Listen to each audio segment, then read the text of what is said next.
Bom, gente, para resolver esse sistema de uma maneira mais fácil, a gente vai fazer uma mudança de variáveis usando coordenadas relativas, tá? Então vamos supor o seguinte, aqui eu tenho duas partículas, partícula 1 e partícula 2. A partícula 1 está na posição R1, a partícula 2 está na posição R2, né? Vistas de um ponto de referência genérico O aqui. Então O é a minha origem de um sistema de coordenadas, tá? A partícula 1 está na posição R1 a partir de O e a partícula 2 na posição R2. O ponto C aqui, nesta figura, é o centro de massa das duas partículas, né? Definido assim, ele tem uma posição Rzão, neste referencial, né? Dado por isso daqui, que é a média ponderada das posições da partícula 1 e da partícula 2, né? Ponderada pelas massas, né? M1 e M2 são as massas das partículas 1 e 2, respectivamente, e Mzão é a soma das duas massas, M1 mais M2, né? Ou seja, é a massa total. Tá? Esta é a posição do centro de massa, Rzão. Existe um outro vetor que a gente pode usar, que é este vetor relativo aqui, ó, R1 menos R2, que é este vetor ó, que vai do ponto 2 até o ponto 1. Ou seja, né, é a partícula 1 vista da partícula 2. Este vetor Rzinho, R1 menos R2. Tá? O nome disso é o vetor posição da partícula 1 em relação à partícula 2. Né? São as coordenadas relativas da partícula 1 em relação à partícula 2. Tá? Veja então, né, que as nossas duas variáveis, que eram R1 e R2, o que eu quero fazer é substituir por Rzão e Rzinho, resolvendo esse sistema aqui. Tá? Além disso, muitas vezes acontece que o potencial depende só do vetor relativo. Né? O potencial, em princípio, depende da posição R1 e da posição R2. No entanto, muitas vezes, em muitos problemas de importância prática, ele depende de uma maneira bem específica, que é R1 menos R2. Às vezes, inclusive, só do módulo de R1 menos R2, ou seja, do módulo de R. Um exemplo disso é o átomo de hidrogênio. Né? 1 é o elétron, 2 é o núcleo. O potencial é o potencial eletrostático, que depende apenas da distância entre o núcleo e o elétron. Não depende de onde está exatamente o núcleo e onde está exatamente o elétron.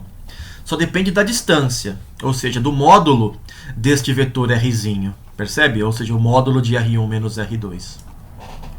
Quando isso acontece, é sempre possível reescrever a equação de Schrödinger, independente do tempo, em termos das coordenadas relativas ao centro de massa, né? Ou seja, da posição do centro de massa, Rzão, e da coordenada relativa de 1 em relação a 2, ou seja, o Rzinho.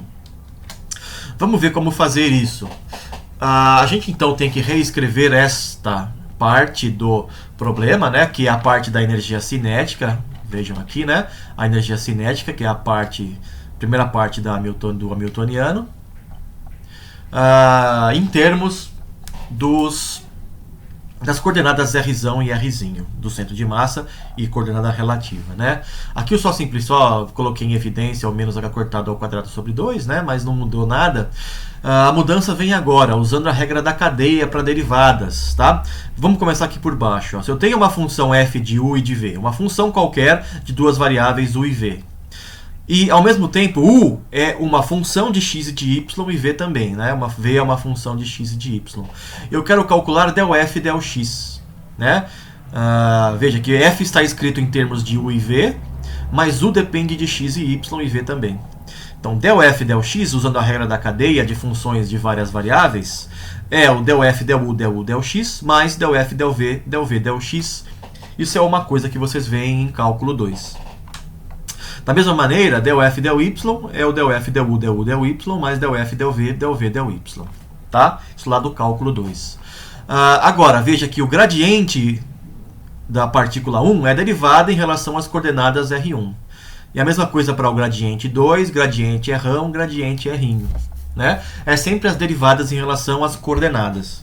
Então eu posso aplicar a mesma ideia aqui de funções de várias variáveis para calcular essas derivadas. Né? A derivada 1, ou seja, gradiente em relação às coordenadas da partícula 1, gradiente 1, vamos chamar assim, é o gradiente R del R1, del Rão, del R1, né? Mais o gradiente R'inho, del R'inho, del R1. Tá?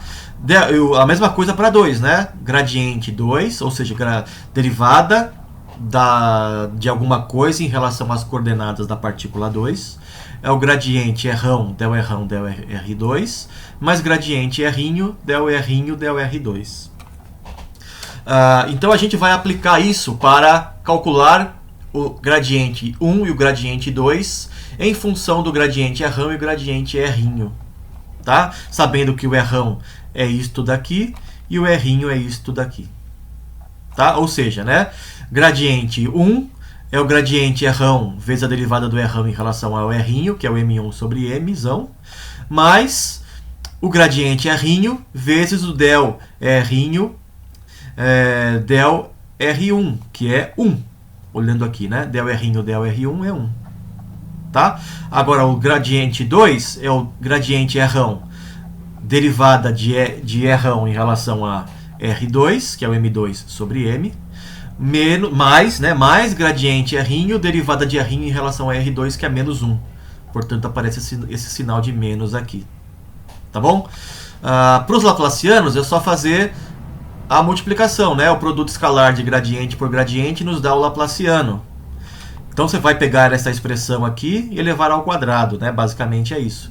Então vai ficar o M1 sobre Mzão ao quadrado, Laplaciano é Rão, mais o Laplaciano é R'inho, mais 2 M1 sobre Mzão, Laplaciano é Rão, vezes Laplaciano é R'inho. A mesma coisa para o Laplaciano de 2, né? Pega isso daqui e eleva ao quadrado. Gradiente M2 sobre Mzão ao quadrado, gradiente é Rão ao quadrado, mais o gradiente R'inho ao quadrado, é que tem o sinal de menos, então menos 2m2 sobre m, gradiente Rão vezes gradiente R'inho. E aí o que você vai fazer, o que a gente quer fazer é achar isto, ó. Eu já sei qual é o gradiente 1, o Laplaciano 1, perdão, e qual é o Laplaciano 2, né? Eu tenho que pegar então o Laplaciano 1 dividir por M1, Laplaciano 2 dividir por M2 e somar, tá? Ou seja, vai me dar isso daqui, ó, tá? Desde que eu defina uma outra coisa aqui, este mi, dado por esta expressão, sugiro que você tente fazer essa conta, tá? É instrutivo. É uma manipulação algébrica que vai te fornecer a ideia por trás da massa reduzida, tá? Massa reduzida do sistema. Tudo bem? Eu tenho um sistema de duas partículas, eu posso definir duas massas, né? A primeira definição é simplesmente a massa de cada partícula, M1 e M2. Mas eu posso pensar em termos das coordenadas relativas, né? Aí eu penso em relação à massa total, Mzão, relacionada ao centro de massa, Rzão, e a massa reduzida dada por esta expressão, mi, que tem relação com a coordenada relativa, Rzinho. Então, o problema de duas massas M1 e M2 nas posições R1 e R2 é equivalente ao problema de duas partículas, uma de massa Mzão na posição do centro de massa e uma outra partícula de massa Mzinho na posição Rzinho. Tá? São partículas, obviamente, fictícias, né? As partículas reais são as partículas 1 e 2 de massa M1 e M2 na posição R1 e R2. As partículas de massa Mzão e Mzinho nas posições Rzão e Rzinho são partículas fictícias que me ajudam a resolver o problema, tá? Matematicamente falando. Com isso, né, a equação de Schrödinger independente do tempo, que era esta daqui, né? Agora eu já sei que isso daqui pode ser escrito em função de Rzão e Rzinho. Eu sei que eu consigo escrever o R1 e R2 em função de Rzão e Rzinho. Desta maneira aqui, deste exercício, tá? Portanto, eu consigo também reescrever o potencial, tá? E a gente só vai lidar com potenciais que dependem apenas da distância, da separação relativa a Rzinho, tá? Né? Para potenciais que só dependem da diferença entre a posição da partícula 1 e da partícula 2, e não das posições totalmente independentes, tá bom?